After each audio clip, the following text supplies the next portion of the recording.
এবার বাংলাদেশের মেয়ে তাসফিয়া ফাতিমার কণ্ঠের তালে নাচলেন Bollywood item queen Nora Fatehi.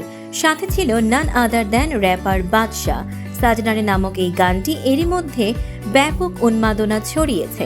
কিন্তু মজার বিষয় হলো, গানটি রেকর্ডের সময় তাসফিয়া জানতেনই না যে এতে যুক্ত হতে যাচ্ছেন বাদশাহ ও নোরা।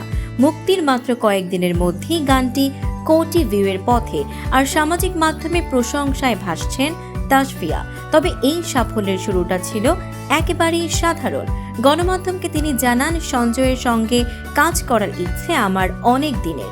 সে প্রায়ই বাংলাদেশে আসে যায়। একদিন ফোন করে বলল, স্টুডিওতে আসতে পারবে, একটা গান আছে। আমি গিয়ে গানটা শুনি এবং রেকর্ড করি।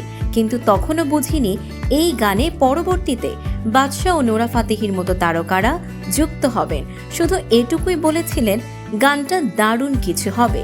তাসফিয়ার ভাষায়, বলিউডের মতো বড় প্ল্যাটফর্মে, তাও আবার টি সিরিজের ব্যানারে কাজ করা, এটা সত্যি স্বপ্ন পূরণ।